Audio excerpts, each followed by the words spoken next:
नमस्कार मुख्यमंत्री जी। नमस्कार।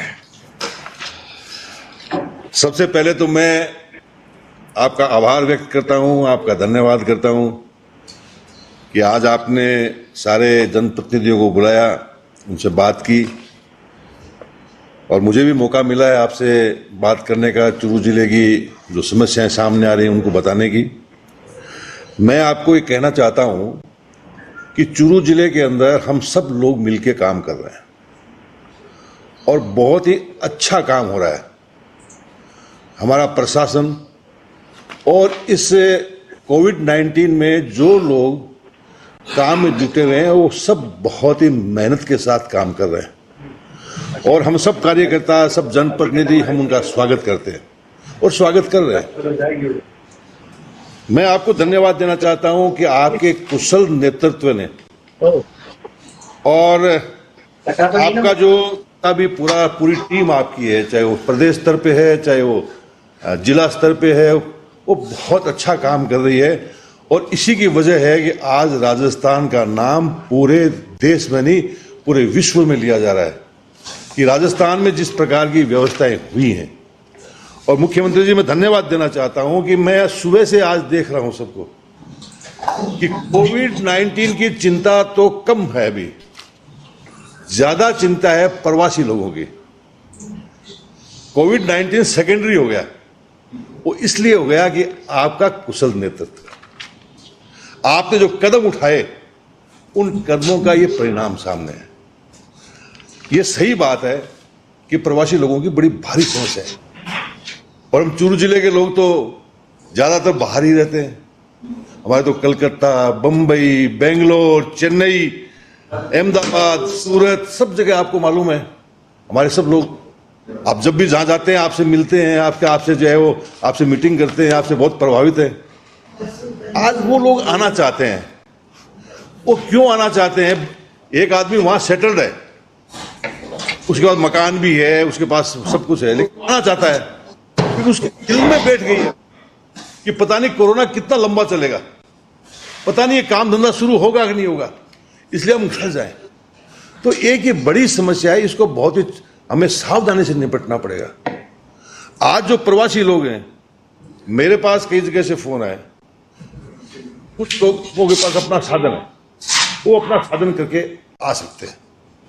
कुछ लोग ग्रुप हैं ऐसे 10-10 के, 20-20 के, 30-30 के, जो वहां से अपनी खुद की बस करके किराए पर उससे आना चाहते हैं। तो ऐसे लोगों को हमको प्रायोरिटी देनी चाहिए। दूसरा, जो हमारे जो टूरिस्ट हैं, जो है अचानक थोड़े समय के लिए काम करने गए हैं, उनको भी हमको लाना जरूरी है। लेकिन मैं ये भी कहना चाहता हूं कि बहुत से लोग हैं जो आपकी तरफ भी देख रहे हैं कि सरकारी साधन से हमको घर पहुंचेंगे, इसलिए आप जो है सबसे बड़ी सुविधा है ट्रेन की। इसलिए बड़ी बड़ी जगह दूरियां हैं, जैसे मुंबई है, बेंगलोर है, अहमदाबाद है, चेन्नई है, यहां से आप जो है गाड़ियां, आप जो ट्रेन चलवाएंगे तो लोगों को इसका लाभ मिलेगा, आने में हमारी आसानी रहेगी।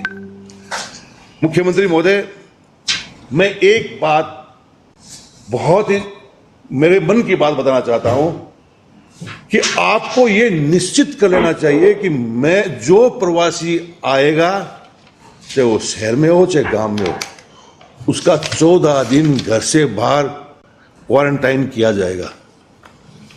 ये आप निर्णय लेंगे तो मैं समझता हूं कि वही लोग आएंगे जिनको आने की आवश्यकता है। मैंने देखा है बहुत से लोग जो शादी ब्याह में नहीं आते, वो अब आ रहे हैं कि राजस्थान सुरक्षित है इसलिए राजस्थान चलो, और लोग हर रास्ते से आ रहे हैं। जिम्मेदारी तय करनी पड़ेगी, नहीं तो आज हम जिस प्रकार से सुरक्षित हैं, आज जो बाहर से जो चीज आएगी वो हमारे पास आएगी। अब जैसे चूरू के अंदर हम ग्रीन जोन में थे, बड़े खुश थे, लेकिन अचानक जो है बाहर से आए लोग और 2 लोग जो है पॉजिटिव निकल गए, हम फिर वापस जो है दूसरे जोन में चले गए। तो हमको ये तय करना पड़ेगा। मैं आपको बताना चाहता हूं कि गांव में लोग बहुत सतर्क हैं। शहर की बात मैं कम करता हूं, गांव की बात ज्यादा कर रहा हूं कि गांव में लोग सतर्क हैं, ग्राम पंचायतें सतर्क हैं। वहां लोगों ने चंदा कर रखा है कि बाहर से आएंगे वो स्कूल में रखेंगे, उनकी साल संभाल रख रहे हैं, सारी फैसला इसलिए आप ये फैसला लें कि डिप्लोमेटिक जो आएगा उसको क्वारंटाइन रहना पड़ेगा। मैं एक उदाहरण के तौर पे बताना चाहता हूं मेरे घर की बात। मेरे भाई साहब के बच्चे को लाना था, तो मैंने कहा कि उसको 14 दिन घर से बाहर क्वारंटाइन करना पड़ेगा, तो बुलाऊंगा, अदरवाइज नहीं बुलाऊंगा। उनका मैं नहीं बुलाना चाहता। तो आज इसलिए क्वारंटाइन करना जरूरी है राजस्थान के लिए और हम सब के लिए। इसके बाद मैं कहना चाहता हूं सर, ये जीवन पटरी पे लाना बहुत जरूरी है। और ये पटरी से आज जो सिस्टम बन गया, जो हम देख रहे हैं, साइंटिस्ट हैं, बड़े बड़े वैज्ञानिक हैं जो हमें बात कह रहे हैं, हमें कोविड के साथ रहना पड़ेगा। इसको ध्यान में रख के आगे जीवन जीना पड़ेगा। इसलिए ऐसा माहौल बनाना जरूरी है। इस माहौल में बनाने के अंदर आप बहुत अच्छे से काम कर रहे हैं, आपकी सारी टीमें बहुत अच्छे से काम कर रही हैं, लेकिन और अपने को करने की जरूरत है। मुख्यमंत्री महोदय, हमारा राजस्थान किसान बाहुल्य है। राजस्थान का किसान आपकी तरफ देख रहा है और आम किसान बोल रहा है कि मुख्यमंत्री जी, आप आदेश करेंगे, हम जो है हमारे खेत का सारा सामान गरीबों में बांट देंगे। आज सारा किसान ये कह रहा है। इसलिए आज हमको पहली आवश्यकता है कि किसान की मदद करना। आज जो है बुआई का टाइम आ रहा है, उसको खाद मिलनी चाहिए, समय पर उसको बीज मिलना चाहिए, और यदि बीज की आवश्यकता है, खरीदने की भी आवश्यकता है। आज किसान के पास में पैसा नगद नहीं है, तो उस पर भी आपको ध्यान देना चाहिए।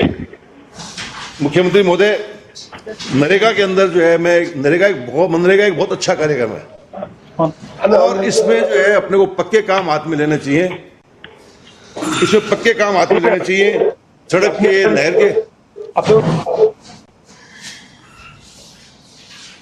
नहर के ऐसे काम अपने हाथ में लेने चाहिए।